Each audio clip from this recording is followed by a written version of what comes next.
हे साधु, કૃપણની આશ્વાસના કરવી એ જ સત્પુરુષનું વ્રત છે. હે બુદ્ધિમાન, સ્નેહ દ્રષ્ટિને ન જાણનારા મૂર્ખાઓ જ પ્રીતિની કૌંસમાં પ્રીતિથી આવેલા માણસની અવજ્ઞા કરે છે, પણ રસજ્ઞ માણસ તેમ કરતા નથી.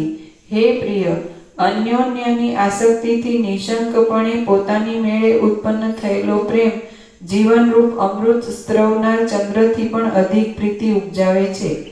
परस्परनी आसक्तिથી उत्पन्न થયેલા અને परस्पर आनंद આપનાર સ્નેહથી शुक्र ने कुछ ने ऐसी कल्पना पकड़ी और कुछ ने ऐसी कल्पना छोड़ी, लेकिन माँ चिदाकाश में कुछ ने ऐसी कल्पना है ही नहीं, इसलिए कुछ पकड़ी भी नहीं और कुछ छोड़ी भी नहीं। समझ आता है? ये अप्सरा की कल्पना पकड़ी और छोड़ी, लेकिन स्वयं माँ चिदाकाश है, ऐसा काल ने उसको अनुभव कराया। ऐसा तो शुक्र स्वयं माँ चिदाकाश है, लेकिन मैं देव हूँ, भृगुपुत्र हूँ, और ये अप्सरा की कल्पना हुई, उसके संग की कल्पना हुई, पर उसके उसमें अनेक जन्मों की पुण्य पाप से अनेक जन्मों की जन्मांतर की कल्पना हुई। फिर वो ब्राह्मण हुआ लास्ट में, और इस काल ने उसको बोध किया कि तुम माँ चिदाकाश हो, स्वयं प्रकाश संपूर्ण प्रकाश। ये तुम भृगु भी नहीं है, मैं काल भी नहीं हूँ, ये तुम शुक्र भी नहीं है, ये कल्पना का ये सब दृश्य भी नहीं है, संसार भी नहीं है, जन्म मरण का चक्र भी नहीं है। तो फिर उसको ऐसा कहा कि तुम अभी दैत्यों के कुलगुरु हो। ऐसा तो वो भी कल्पना है कि तुम कल्पांत तक दैत्यों के कुलगुरु हो, वो भी कल्पना है। बृहस्पति वो भी कल्पना है, शुक्र वो भी कल्पना है, संसार भी कल्पना है, और ज्ञान भी कल्पना है। ज्ञान का जो कुलगुरु हुआ तो ज्ञान अज्ञान नहीं है, बंधमोक्ष नहीं है, और माँ चिदाकाश स्वयं प्रकाश संपूर्ण प्रकाश है। तो स्वरूप छोड़ता नहीं, स्वरूप से दूसरा होता नहीं। कल्पना से समझाया है कि कल्पना नहीं है, कल्पना से समझाया है कि माँ चिदाकाश है। तो कल्पना से समझाया है कि कल्पना नहीं है, और कल्पना से समझाया है कि माँ चिदाकाश है। ये परोक्ष ज्ञान है। जो सत्शास्त्र में है वो परोक्ष ज्ञान है, गुरु शिष्य का है वो परोक्ष ज्ञान है, वो शब्द ज्ञान है, और ये जो है वो माँ चिदाकाश स्वयं प्रकाश अनुभव ज्ञान है। और कैसे मालूम पड़ता है दोनों? ये अनंत पूर्ण, ये सुनाई नहीं देता है। ये प्रकाश अपने आप अनंत पूर्ण है, इसमें कोई भ्रांति कुछ भी नहीं है, ऐसा है। और सबसे बड़ा ये मैं हूँ, ऐसी जहाँ से स्टार्ट होती है भ्रांति, वो कभी कुछ नहीं है, किसी का कोई भी। ये जो प्रकाश है माँ चिदाकाश जो है वो कल्पना से, कल्पना नहीं है और माँ चिदाकाश है, ऐसा समझाया है। हाँ। तो शब्द ज्ञान है वो परोक्ष ज्ञान है, और स्वयं प्रकाश ज्ञान है वो अपरोक्ष ज्ञान है। तो स्वयं प्रकाश ज्ञान सीधा बताता है कि माँ चिदाकाश स्वयं है और कल्पना है ही नहीं। कल्पना से माँ चिदाकाश बताना नहीं है, क्योंकि माँ चिदाकाश स्वयं प्रकाश संपूर्ण प्रकाश है, और कल्पना है ही नहीं। तो ये कैसे बताया है कि ये संसार कल्पना है, ये मनुष्य कल्पना, जीव कल्पना, देह कल्पना, मन कल्पना, वासना कल्पना, रागद्वेष कल्पना, काम क्रोध लोभ मोह मन मात्सर्य कल्पना, आसक्ति आशा तृष्णा, ये कल्पना। तो ये कल्पना नहीं है करने के लिए ये कल्पना से बताया है, और माँ चिदाकाश ये कल्पना नहीं है करके ये माँ चिदाकाश बताया। तो ये शब्द ज्ञान है, ये आभास ज्ञान है। समझ में आता है? हाँ। तो स्वयं प्रकाश में अविद्या भी नहीं है, विद्या भी नहीं है, अज्ञान भी नहीं है। ये ज्ञान शब्द ज्ञान नहीं है, स्वयं प्रकाश ज्ञान है। समझ में आता है? तो आभास ज्ञान नहीं है। तो लोग आभास ज्ञान से बोलते हैं कि मैं ब्रह्म हूँ, मैं चैतन्य हूँ, मैं चिदाकाश हूँ। और कैसे मालूम पड़ेगा कि उसकी कल्पना सृष्टि चालू होती है कि मैं हूँ। उस सिद्ध होगा ना तो भी उसमें मैं रहेगा, साक्षी होगा ना, आत्म साक्षात्कारी होगा तो उसका मैं रहेगा, निर्विकल्प समाधि सिद्ध होगा तो भी उसका मैं होगा, ईश्वर साक्षात्कारी के साथ बातचीत करता होगा तो उसका मैं होगा। माँ चिदाकाश स्वयं प्रकाश संपूर्ण प्रकाश में कोई मैं, ईश्वर का मैं भी, ब्रह्मा विष्णु महेश का मैं भी, राम कृष्ण का मैं भी, शिव शक्ति का मैं भी, गणपति हनुमान का मैं भी, जीसस क्राइस्ट का या महात्मा बाबा जी का मैं भी, या नानक का मैं भी, या ताओ का मैं भी, या बुद्ध महावीर का मैं भी, या झटसुट का, या कोई भी सिद्ध का, बुद्ध का, कोई भी मैं है ही नहीं, हुआ नहीं, है नहीं, होगा नहीं, होता नहीं। क्यों? कि उसका उत्पत्ति और लय है। तरंग का उत्पत्ति और लय है, चलन अचलन है। और महासागर उसमें चलन अचलन नहीं है, उसका तरंग नहीं है, उत्पत्ति लय नहीं है, वो घन है। ऐसा महासागर का दृष्टांत पहुंचता नहीं है, तो ये तो कल्पना का दृष्टांत है।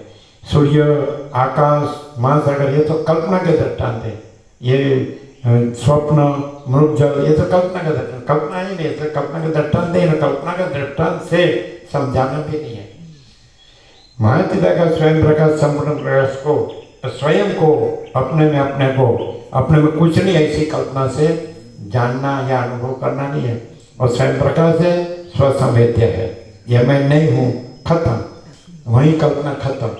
यह मैं हूँ, वही कल्पना चालू, संसार चालू। मैं नहीं है, कल्पना है ही नहीं।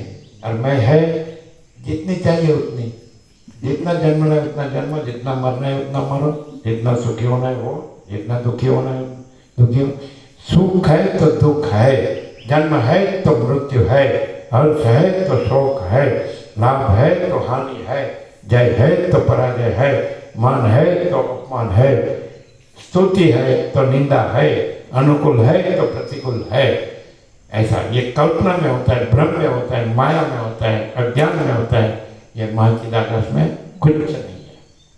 जहाँ महाचिदाकाश स्वयं प्रकाश था, संपूर्ण प्रकाश था, वहाँ कल्पना कुछ नहीं है। और कल्पना से उसको जानना, उसका कुछ करना, जानना, पाना, अनुभव करना, वही सब कुछ है। उसमें दूसरा कुछ है ही नहीं, होता ही नहीं। और स्वरूप छोड़ता नहीं, स्वरूप से दूसरा होता ही नहीं।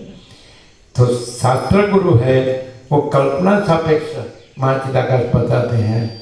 और महाचिदाकाश स्वयं प्रकाश संपूर्ण प्रकाश है, वो स्वयं से महाचिदाकाश प्रकाशता है। ऐसा डिफरेंस है। तो शब्द ज्ञान से कोई मान ले कि मैंने जान लिया, मैं ब्रह्म हूँ, अहम ब्रह्मास्मि, तो वो कल्पना को ब्रह्म कहता है, वृत्ति को ब्रह्म कहता है।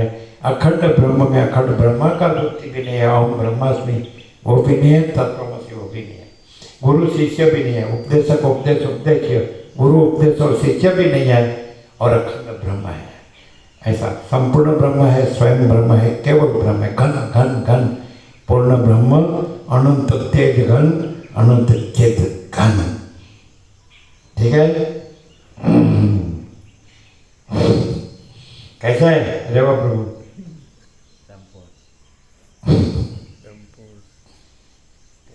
अंदर कल्पना न रख के, संपूर्ण तो पहले से ये नया आता नहीं है, अंदर कल्पना रख के फिर माया का आवरण विक्षेप मरो। तो बस जैसा घूमना है घूमो, घुमाओ, जैसा भ्रमित रहना है भमो भमाओ, शांति नहीं। शांति है, सब कुछ है, शांति नहीं, कुछ नहीं। हमारे पास यदि आपका कोई ईश्वर आ जाए, प्रभु परमात्मा, कोई अवतार, कोई भगवान हमारे पास आ जाए और मांगो मांगो, तो हम क्या कहेंगे? ए प्रभु, हम स्वयं ही अनंत पूर्ण महाचिदाकाश है, हम महाचिदाकाश संपूर्ण भ्रम रहित है। बोलो आप प्रभु कौन है? हमें आप प्रभु कोई अलग दूसरा है? आप ईश्वर, आप कोई अवतार, आप कोई भगवान, आप कोई विभूति, आप कोई शक्ति, योगेश्वरी, वो कोई अलग दूसरा है क्या? तो तुरंत हम में समा जाते हैं। महासागर तरंगों को नहीं जानता है ना, वृत्ति है। जब मैं उठा तो महासागर नहीं है, वो तरंग है। और जो जहाँ महासागर है वहाँ मैं, ऐसा तरंग है ही नहीं, ऐसा है ना।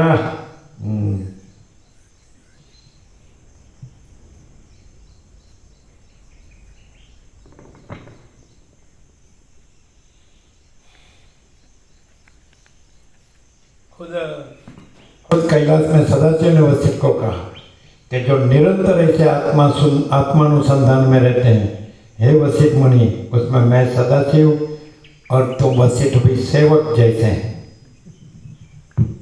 पढ़ाई कि नहीं? सदाशिव ने वशिष्ठ को कहा जो निरंतर ऐसे आत्मानुसंधान में रहते हैं, आत्मा महाचिदाकाश परमाकाश पूर्ण ब्रह्म है ना। परमात्मा एकात्मा सर्वात्मा समानात्मा पूर्णात्मा है ना। तो जो निरंतर ऐसे आत्मानुसंधान में रहता है, तो हे वशिष्ठ मुनि, उसमें मैं सदाशिव और तुम वशिष्ठ भी सेवक जैसे हैं, वो हमारे भी स्वामी है। तो यहाँ ये कोई मनुष्य की जीव की सेवा नहीं है, यहाँ तो सदाशिव वशिष्ठ की सेवा है। चलो, महाचिदा का स्वामी और बाकी के सब सेवक, बाकी सब माने ईश्वर से लेके ब्रह्मा विष्णु महेश लेके विराट लेके, ये जो कल्पना है वो आत्मा की सेविका है और उसकी आत्मा में जरूरत नहीं है क्योंकि कल्पना कुछ नहीं है और आत्मा परमात्मा है, सब कुछ है। ऐसा चलो।